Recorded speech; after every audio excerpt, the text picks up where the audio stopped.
तीन कम नौ कोटि मुनिराजों की, द्वादशांग जिनवाणी माता की, योगी साहब जी महाराज की, योगी संघ की। भवबंधुओं, महावीर स्वामी के शासन काल में विराजित आचार्य भगवान विशुद्ध सागर जी की रत्नात्रय की छाँव में बैठकर हम सभी माँ जिनवाणी का रसपान कर रहे हैं। यही रसपान हमें सिद्धत्व की प्राप्ति कराएगा, ऐसा हमारा और सबका मानना है। सब जीवों का कल्याण हो, सबकी सद्गति हो। भवबंधुओं, आज फिर से हम इस सभा में विराजे और इस प्रसंग को लेकर चल रहे हैं कि राम भगवान का आचरण कैसा था। उनका आचरण हमें सुनना नहीं, हमें उन जैसा आचरण बनाना है। इसलिए हम यहाँ सब इकट्ठे हुए। आचार्य श्री ने लिखा है, जलेन जंतिम पंकम जलेन परिशुद्धति और चित्तेन जंतिम पापम चित्ते नेव परिशुद्धति।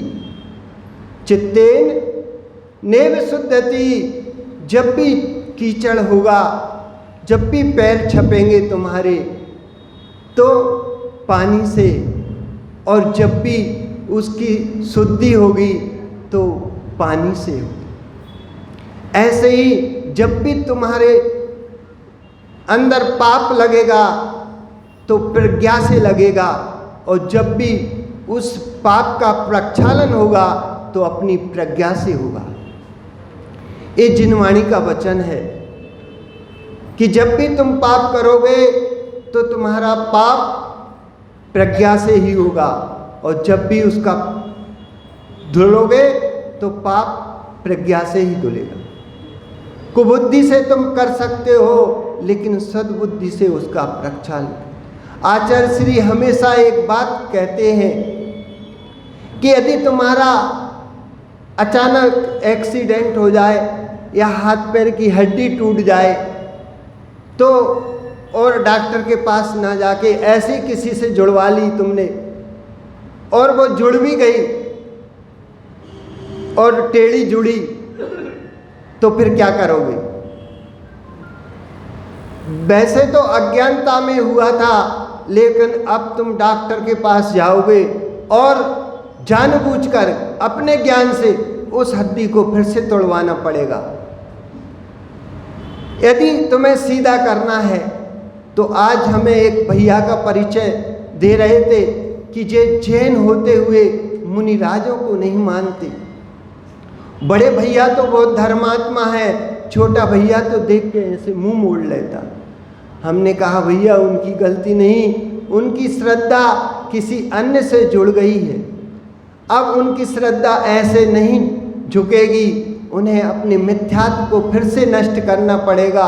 जैसे एक सीधे घड़े के ऊपर सीधा घड़ा रखा जाता है तो ऊपर चला जाता है, यदि उसी घड़े के ऊपर तुम उल्टा घड़ा रख दो और फिर सीधा रखो तो कभी भी नहीं रख सकता।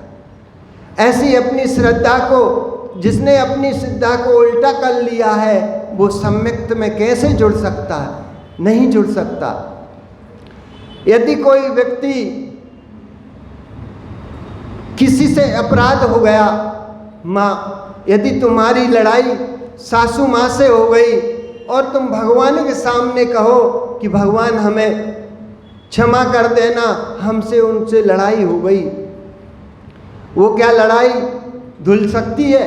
मिट सकती है? वो कसाय धुल सकती है भगवान की से क्षमा? भले तुम 7 श्रीफल चढ़ा दो, तुम्हारा वो पाप धुल नहीं सकता। माँ जिनवाणी तो यही तो कहती है कि जहाँ तुमने पाप किया है, अपराध किया है, वहीं क्षमा मांगो। भले तुम पाप करे के आओ कहीं और भगवान से या मुनि महाराजों से उसका प्रायश्चित लो, तो क्या प्रायश्चित दूर हो जाएगा? नहीं होगा। तुम्हें तो अपने सीने पे पत्थर लगकर भले वो कितना ही क्रूर हो, कितना ही तुम्हारा बैरी हो, कितना ही तुम्हारा शत्रु हो, तुम्हें तो उसी से क्षमा मांगने पड़ेगी। ये माँ जिनवाणी तुम्हें बता रही है। ऐसे ही किसी आपस में भाई ने किसी भाई की संपत्ति हड़प ली और वो पुण्य कर रहा है, महाराजियों का आहार करा रहा है, विहार करा रहा है, खूब द्रव्य खर्च कर रहा है, तो भैया पुण्य का संचय तो हो जाएगा, लेकिन जो तुमने भैया बांटन की है, उसमें जो तुमने बेईमानी की है, उसका प्रक्षालन नहीं होगा। वहां तो तुम्हें भैया से ईमानदारी से उसका हिस्सा देना पड़ेगा। इसके बाद तुम जो अपने धन से, अपने हिस्से के धन से जो पुण्य करोगे, उसका तुम्हें फल चौगुना मिलेगा। यह बात हर जगह देखने आती है हमें।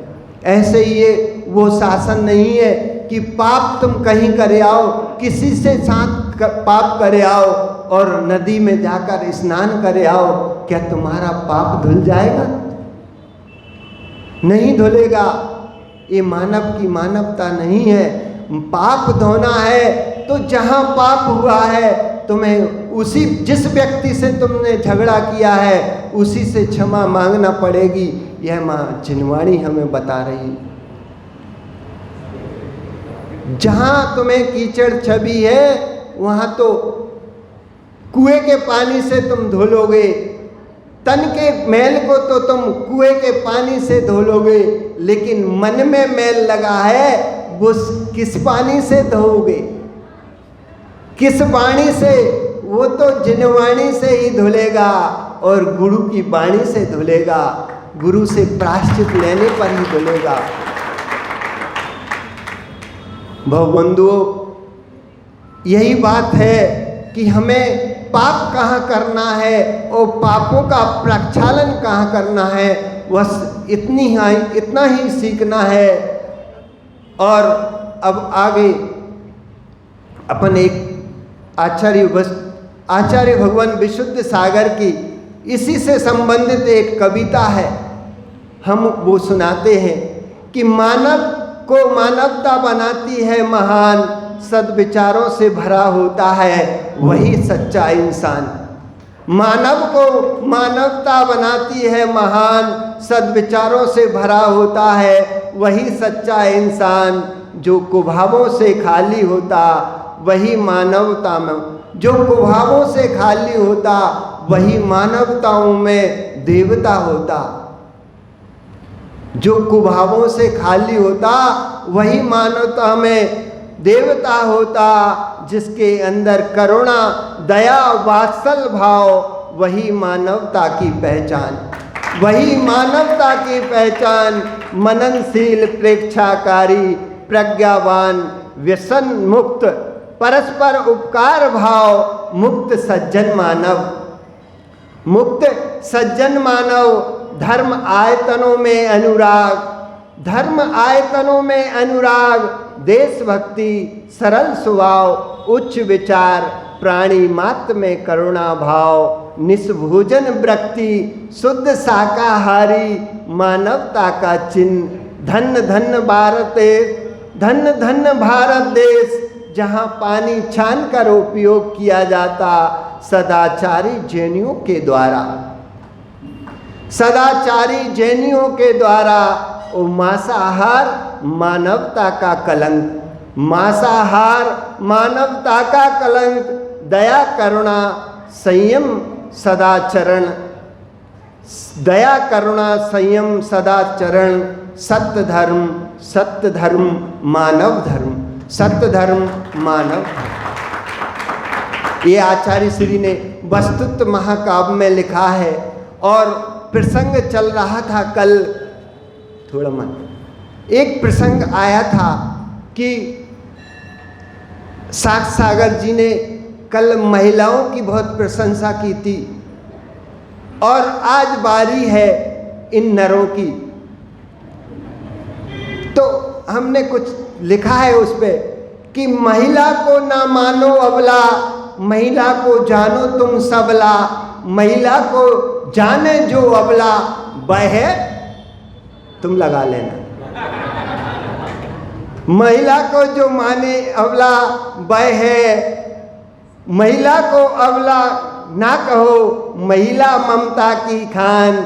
ओ महिला से पैदा हुए 24 भगवान, राम हनुमान, राम हनुमान। ओ महिला को भरत की भूमि पर पूरा सम्मान, महिला को भरत की भूमि पर पूरा सम्मान, पूरा सम्मान। बोला आचार्य भगवान विशुद्ध सागर महाराज की।